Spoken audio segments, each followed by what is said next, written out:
welcome back to, or welcome if this is your first time here. Welcome to Nay's Little Garden. So I did a little haul and we're gonna start some more seeds. It's gonna be a little chaotic. I'm probably gonna crack some anime jokes and it's gonna be a long one. So grab you a little drinky drink, a little snacky snack. I have here some water and my matcha's over there, but it's almost done. So all water is all we need. And we're gonna have to skip jump right into it. So I went and made some purchases. I went to Walmart. Guys, Walmart is not playing with y'all. Lowe's is not playing with y'all. There are already seeds, seed starting stuff, seed lights, seed trays, seeds, like all the things are already there. This is good for several reasons. One, because when you are in a cooler climate, like I am in zone 6A, I believe, you need to, I don't want to say need. It's more likely for you to get a harvest or a better or bigger harvest if you start some stuff indoors. All this other stuff that you guys are looking at, we're gonna just start this. So I got this bin because it was like $4. Because I have been seed starting in one of my pots and I need my pot to come back and it's just too small. It's too little, okay? And I just need something, the big girl, you know what I mean? So I went ahead because everybody is gassing, making your own stuff. So let's try. I went and got the Burpee Organic Concentrated Seed Starting Mix.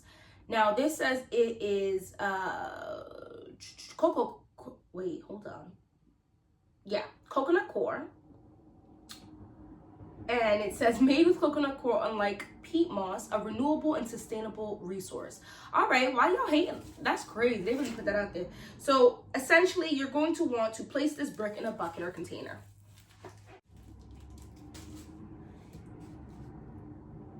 But this is me trying something myself. So you're supposed to take that and then you're gonna pour some water. Now this just says water. It doesn't tell me it has to be hot, but everybody else seems to be using hot water. This is plastic, so I didn't heat it up too much, no more than like body temperature. Oh wow, it's already, hold on.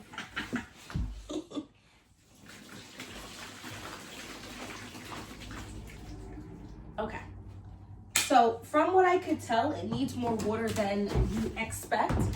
Oh, did I forget to grab something to poke this with? Just put this glove on and start breaking it up. Apparently it needs more water than you think it does, so I have another lovely thing here.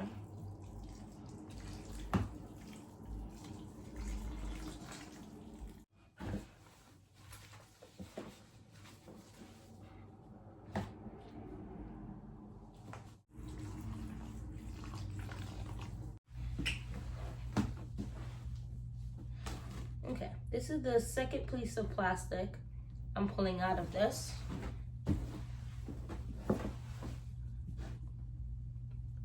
Third piece.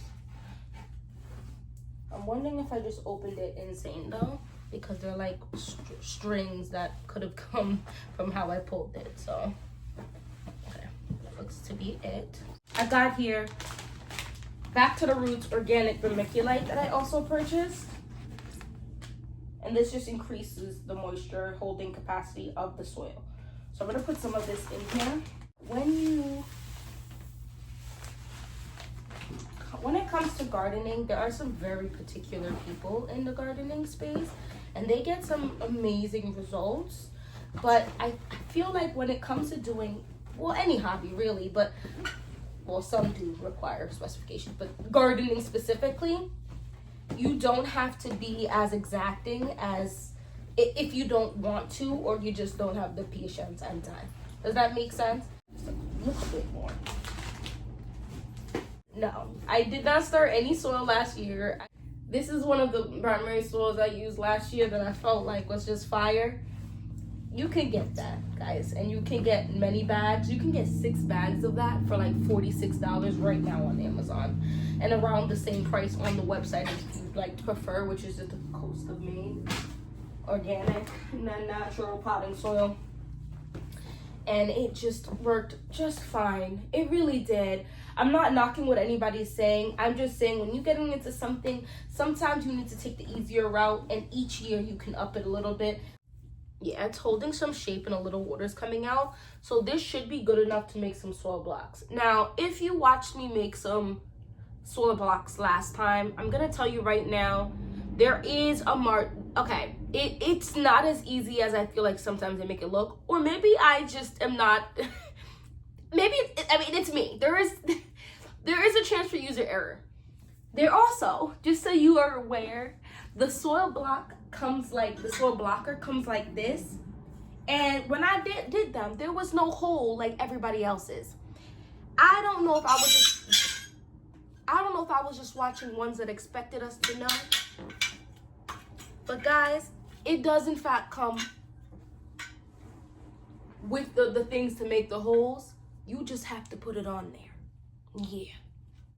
All right, so I'm putting all 4, and it came with different ones. Like I could do like a big square one, I could do a deeper rounded one. I'm just putting the small rounded one in because I feel like, the seeds I'm starting are in fact small right now because it's the second part of January.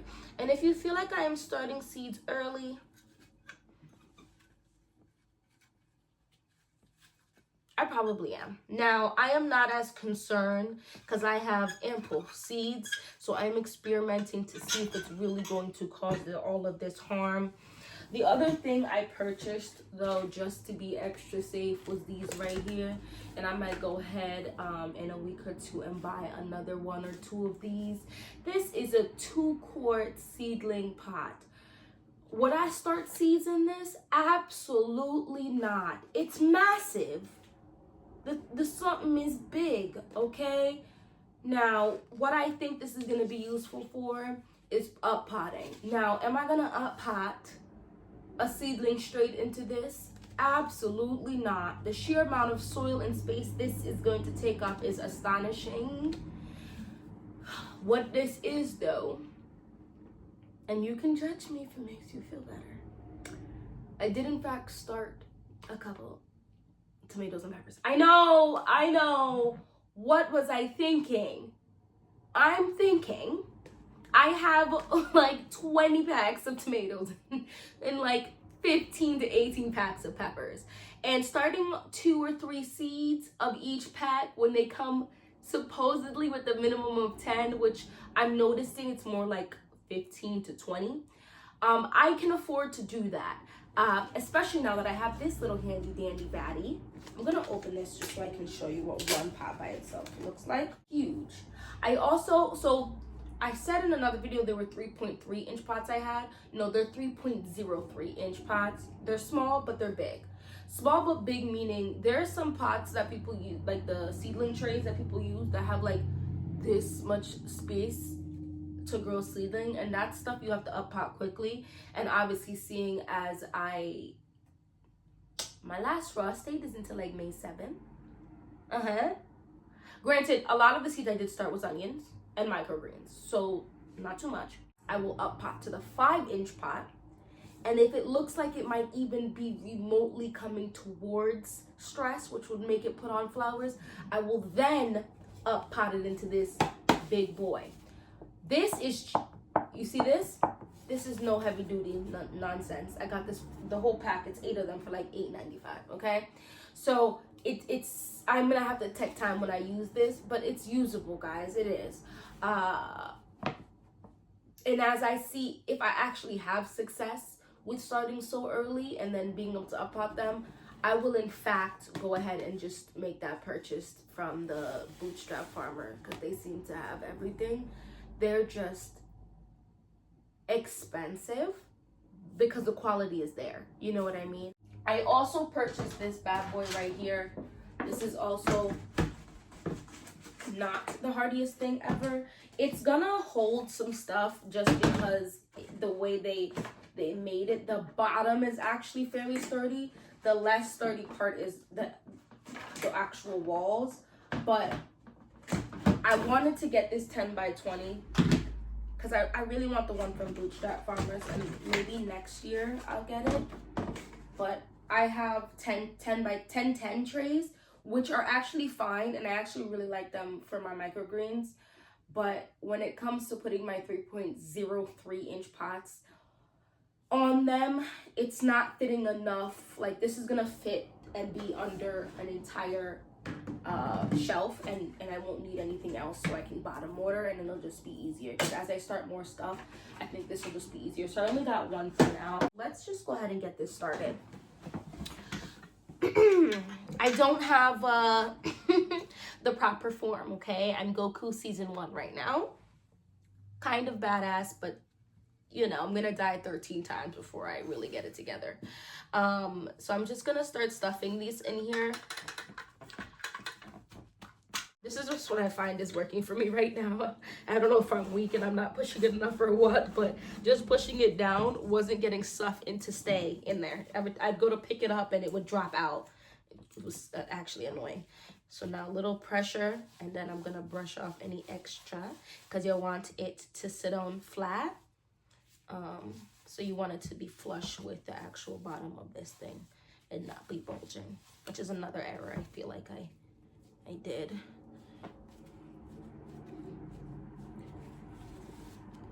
Okay.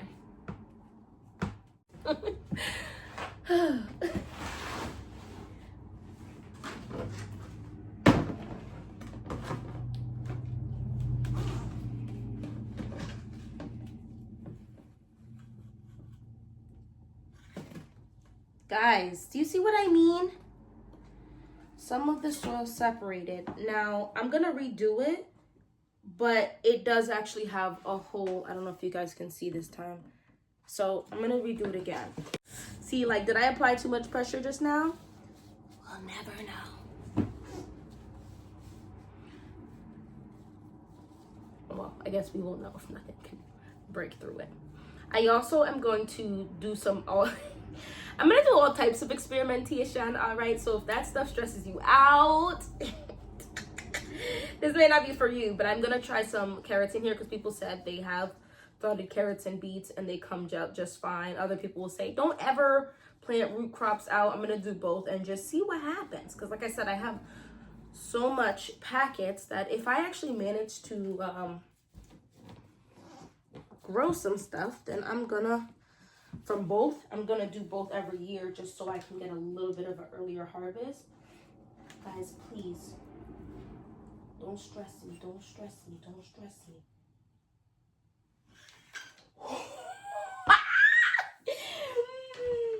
This is probably my 4 most perfect soil blocks I've ever created.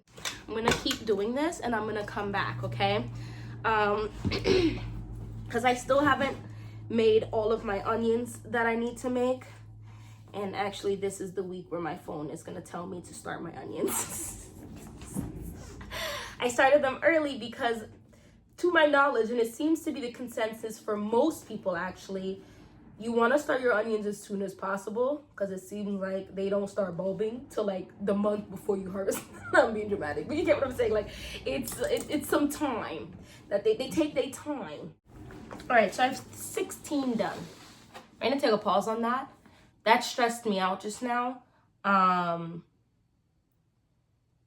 gonna be honest, a third of the time that I just took to do that was me trying to get the last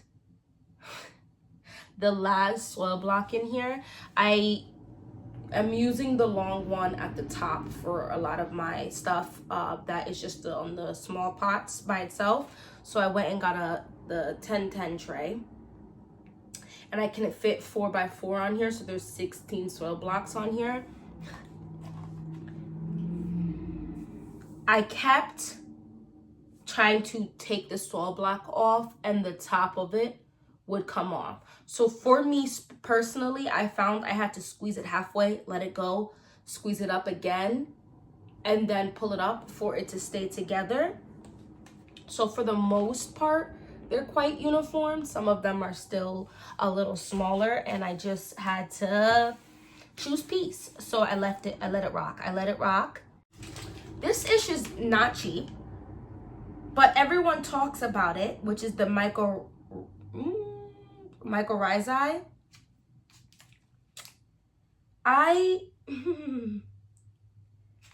This is not cheap, but it's supposedly gonna do some good.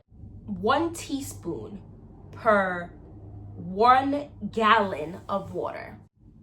So we'll see what that is. So I have 2 of them. I'm also going to get, I'm not getting the fish fertilizer. Or the crab fertilizer, whatever, because the smell, I do have wild animals here, and I cannot be fighting them over a fish smell. Nor do I really want to be up in my garden in a fish smell. I did not put any fish, meat, anything in my garden last year, and I did get produce. So you really don't need to do that, but I will get the kelp or seaweed fertilizer for certain to put that on and see what happens with that. Because to my knowledge, that stuff kind of just helps you have bigger, better yields.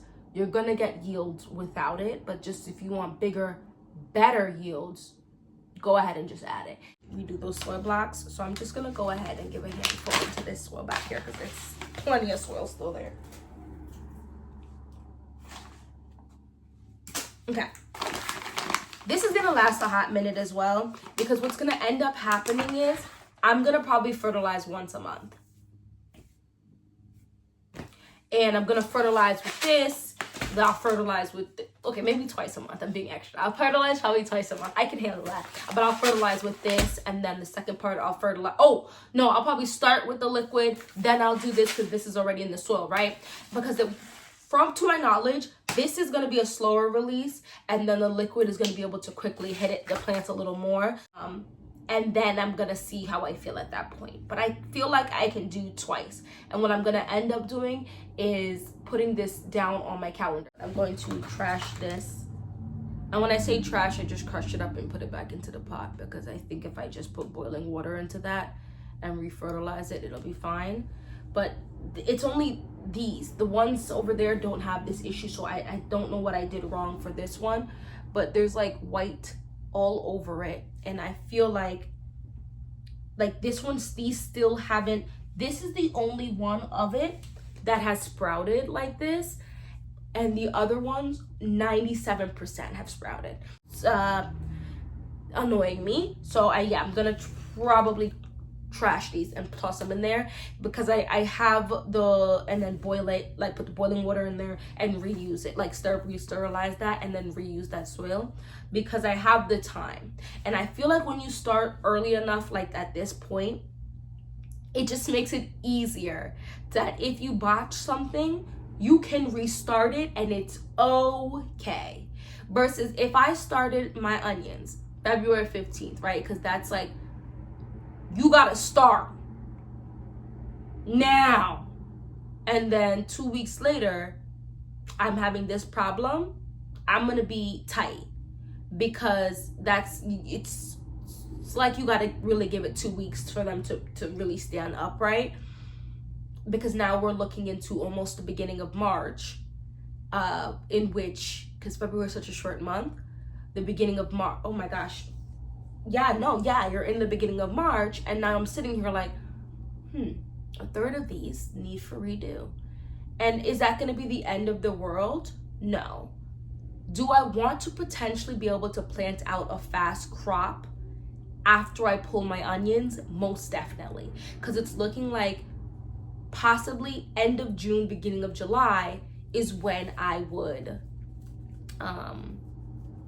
be pulling my onions out, hopefully. And I want to be able to plant to something maybe a little faster, or something that will be okay because it'll be quite developed, like carrots or something, right? You know what I mean? For like any type of frost. So yeah, anyway, start a little early. I did, like I said, I am setting up protections in place for what ifs, because I'm really not stressing it. I do have lighting for stuff to grow, and like I'm interested if it would grow. I might mess around and leave a plant or two in my house anyway and see how it fruits. But I want it to be accessible, and I want it to be accessible gardening, because it is accessible for everyone. It just has to be done in slightly different ways. And you can grow inside, you can grow on your porch or your deck, you can grow in a green stock, you can grow in raised beds, you can grow in the ground. There are tons of different ways. You can grow in the hanging baskets. You just have to figure out which way works for you and add enough stress, like add a stress enough that you can handle. Like, I just feel like it can get really specific. So yeah, let's talk about this down in the comment section. I feel like I was a little bit all over the place, but I feel like this is how I actually function thinking while trying to learn how to garden. Let me know if you feel that way too. Anyway, we're trying to build a community here of us figuring things out, and if you know what you're doing and you just want to join in on the funsies, you can do that too. But like, I just want this to be a safe, fun environment for people who are not like super skilled at gardening. We're learning, we're gonna figure it out together, and so we can look back and see what worked and what didn't, and possibly even have successes that work for us but maybe don't work for other people, you know? Anyway, hopefully I'll see you in my next video. Bye bye.